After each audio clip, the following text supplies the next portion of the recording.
ഇന്ന് നമുക്കുണ്ടല്ലോ തമ്പുളി എന്നറിയപ്പെടുന്ന വളരെ ഹെൽത്തിയും ടേസ്റ്റിയും ദഹനത്തിനൊക്കെ അത്യുത്തമമാണ് ഈ ഒരു കൂട്ട്. അപ്പം തീർച്ചയായിട്ടും എളുപ്പത്തിൽ എങ്ങനെ തയ്യാറാക്കിയെടുക്കാമെന്ന് ഒന്ന് വീഡിയോ കണ്ടു നോക്കൂ. അതിനായിട്ട് തക്കാളിയാണ് നമ്മളിവിടെ എടുത്തിരിക്കുന്നത്. ഇതൊക്കെ നമുക്കൊന്ന് റെഡിയാക്കിയെടുക്കാം. അതിനു മുമ്പ് ചീൻചട്ടിയിലേക്ക് ഏതെണ്ണ വേണേലും നിങ്ങൾക്ക് ഉപയോഗിക്കാം. ഞാനിത് നെയ്യിലാണ് തയ്യാറാക്കിയെടുക്കുന്നത്. വളരെ ടേസ്റ്റിയാണ് നമ്മൾ നെയ്യിലിത് തയ്യാറാക്കിയെടുക്കുമ്പോൾ. ഇഷ്ടമല്ല എന്നുണ്ടെങ്കിൽ വെളിച്ചെണ്ണയൊക്കെ ഉപയോഗിക്കാം കേട്ടോ, കുഴപ്പമില്ല. അപ്പോൾ അതിലേക്കിനി നെയ്യൊക്കെ ഒന്ന് ചൂടായി വന്ന സമയത്ത് 1/2 ടീസ്പൂൺ കുരുമുളകാണ് ചേർത്ത് കൊടുത്തിരിക്കുന്നത്.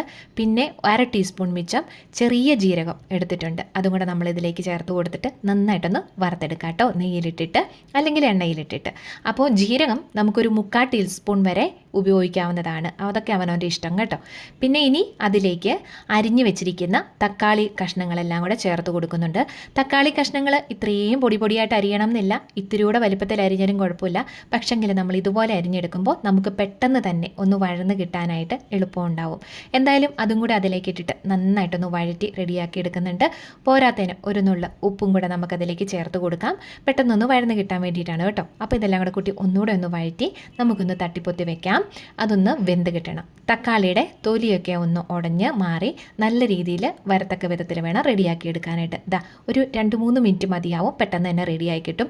വെള്ളമൊന്നും ചേർത്ത് കൊടുക്കേണ്ട കാര്യമില്ല. അപ്പോൾ നമ്മൾ പറഞ്ഞുകൊണ്ടിരുന്ന സമയം തന്നെ നമ്മുടെ തക്കാളിയൊക്കെ നല്ല രീതിയിലൊന്ന് ഉടഞ്ഞ് നന്നായിട്ട് വന്നിട്ടുണ്ട് കേട്ടോ. അപ്പോൾ ഈ രീതിയിലൊന്ന് ഉടച്ച് തന്നെ നമുക്ക് റെഡിയാക്കി എടുക്കാവേ. അതിനുശേഷം ഉണ്ടല്ലോ നമുക്കിത് വാങ്ങി വെക്കാം. വേറൊന്നും കൊണ്ടല്ല, ഇതൊന്ന് തണുത്ത് കിട്ടാൻ വേണ്ടിയിട്ടാണ്. തണുത്തിട്ട് വേണം നമുക്കിതിൻ്റെ ബാക്കി റെഡിയാക്കി എടുക്കാനായിട്ട്. അങ്ങനെ നമ്മുടെ തക്കാളി കഷ്ണങ്ങളെല്ലാം നല്ല രീതിയിൽ തണുത്ത് റെഡിയായിട്ട് ഇവിടെ ഇരിപ്പുണ്ട്. ഇനിയിപ്പോൾ നമുക്ക് ഒരു മിക്സിയുടെ ജാറിലേക്ക് അതിട്ട് കൊടുക്കാം കേട്ടോ. അപ്പോൾ തമ്പുളി നമ്മൾ പല രീതിയിൽ തയ്യാറാക്കി എടുക്കാറുണ്ട്. വേവിച്ചും വേവിക്കാതെയൊക്കെ നമ്മൾ തയ്യാറാക്കി എടുക്കാറുണ്ട്. അപ്പോൾ അതിലൊരു കൂട്ടാണ് നമ്മളിന്ന് റെഡിയാക്കി എടുക്കുന്നത്. അങ്ങനെ തക്കാളിയുടെ കൂട്ടത്തിൽ തന്നെ ഒരു സ്വല്പം തേങ്ങായും കൂടെ നമ്മൾ ചേർത്ത് കൊടുക്കുന്നുണ്ട്. ഒരു ഇച്ചിരി വെള്ളം കൂടെ നമുക്ക് അതിലേക്ക് ഒഴിച്ചു കൊടുത്തിട്ട് നല്ല രീതിയിലൊന്ന് അരച്ചെടുക്കാം.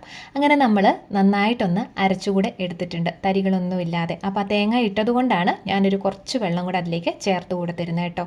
ഇനിയിപ്പോൾ നമുക്കിതിനെ ഉണ്ടല്ലോ പകർത്ത് ഒരു ചട്ടിയിലേക്കാക്കി മാറ്റി വെക്കുന്നുണ്ട്. നമ്മളിതിലാണ് തയ്യാറാക്കി എടുക്കുന്നത്, അതുകൊണ്ടാണ് കേട്ടോ. അപ്പോൾ അങ്ങനെ ചട്ടിയിലേക്ക് അത് ഒഴിച്ചു കൊടുത്തതിന് ശേഷം മിക്സിയുടെ ജാറ് കഴുകിയിട്ട് ഒരു സ്വല്പം മാത്രം വെള്ളം കൂടെ ചേർത്തിട്ട് ഇതുപോലെ ഒന്ന് ഇളക്കി കൊടുക്കുന്നുണ്ട്.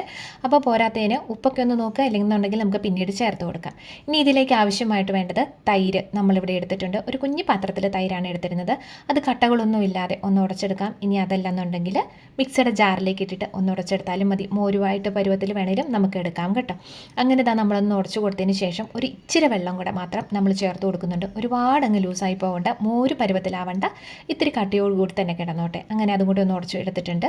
ഇനിയിപ്പോൾ നമ്മൾ അരച്ച് വെച്ചിരിക്കുന്ന തക്കാളിക്കൂട്ടിലേക്ക് കടഞ്ഞെടുത്തിരിക്കുന്ന തൈരിൻ്റെ മിക്സും കൂടെ അതിലേക്കൊന്ന് ചേർത്ത് കൊടുക്കുന്നുണ്ട്. ഒന്നുകൂടെ നല്ല രീതിയിലൊന്ന് ഇളക്കി കൊടുത്തുകൊണ്ടിരിക്കുക. തീർച്ചയായിട്ടും നിങ്ങളിതൊന്ന് ട്രൈ ചെയ്ത് നോക്കിയിട്ടില്ലെങ്കിൽ ഒന്ന് ട്രൈ ചെയ്ത് നോക്കണം, നല്ലൊരു ടേസ്റ്റാണ്. അപ്പോൾ അതുപോലെ തന്നെ നമ്മൾ കുക്കുംബർ വെച്ചിട്ടൊക്കെ ചെയ്യാറുണ്ട്. അത് തീ പോലും കത്തിക്കേണ്ട. ഇതിന് തക്കാളി ആയതുകൊണ്ട് തന്നെ നമ്മൾ തീ കത്തിച്ചിട്ട് തയ്യാറാക്കുന്നതാണ് ഒന്നുകൂടെ ടേസ്റ്റ് കൂടുതലുള്ളത് കേട്ടോ. അപ്പോൾ ഉപ്പിൻ്റെ ഒരു സ്വല്പം കുറവുണ്ടായിരുന്നു, അതുകൊണ്ട് തന്നെ നമ്മൾ ഉപ്പ് ഇതിലേക്ക് ഇത്തിരി ചേർത്ത് കൊടുത്തിട്ടുണ്ട്. എന്നിട്ട് നന്നായിട്ടൊന്ന് ഇളക്കിയും കൂടെ കൊടുക്കുന്നുണ്ട്. വീഡിയോ കണ്ടുകൊണ്ടിരിക്കുന്ന സമയത്ത് സബ്സ്ക്രൈബ് ചെയ്യാതെ കാണുന്നവരാണെന്നുണ്ടെങ്കിൽ ഒന്ന് ചെയ്തേക്കണം. പോരാതെ ലൈക്കും ഷെയറും കമൻറ്റും ഒക്കെ ചെയ്യണം കേട്ടോ. ഒരു ഹൈ ബട്ടൺ ഉണ്ട്, അതും കൂടെ ചെയ്യാനായിട്ട് മറക്കരുത്. അപ്പോൾ നമ്മൾ ഒരു കുഞ്ഞ് കടായിലേക്ക് തന്നെ ഇച്ചിരി നെയ്യ് കൂടി തന്നെയാണ് ഒഴിച്ചു കൊടുത്തിരിക്കുന്നത്. അതിലേക്ക് ഒരു 1/2 ടീസ്പൂൺ ചെറിയ ജീരകം ചേർത്ത് കൊടുത്തു. 2-3 വറ്റൽമുളക്, ഇത്തിരി കറിവേപ്പില, ഇതെല്ലാം കൂടി ഇട്ട് കൊടുത്തിട്ടുണ്ട്. ഇത്രേൻ്റെ ആവശ്യം മാത്രമേ ഉള്ളൂ. ജീരകം മസ്റ്റായിട്ട് ചേർക്കണം, കാരണം ജീരകത്തിൻ്റെ ടേസ്റ്റാണ് മുൻപിൽ നമുക്ക് ഇതിൽ കിട്ടേണ്ടത് കേട്ടോ. അപ്പോൾ അതെല്ലാം കൂടെ നമ്മുടെ കറിയിലേക്ക് ഒഴിച്ചു കൊടുത്തിട്ടുണ്ട്. അപ്പോൾ തീർച്ചയായിട്ടും നെയ്യോ എണ്ണയോ ഇതുപോലെ നമ്മൾ മൂപ്പിച്ച് ചേർത്ത് കൊടുക്കണം കേട്ടോ. എന്നാലാണ് അതിന് ബാക്കിയും കൂടി ആ ഒരു നല്ലൊരു ടേസ്റ്റ് ഉണ്ടാവുക.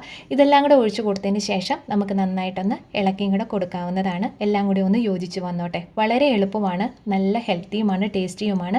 അപ്പോൾ തീർച്ചയായിട്ടും ട്രൈ ചെയ്ത് നോക്കുമെന്ന് പ്രതീക്ഷിക്കുന്നു.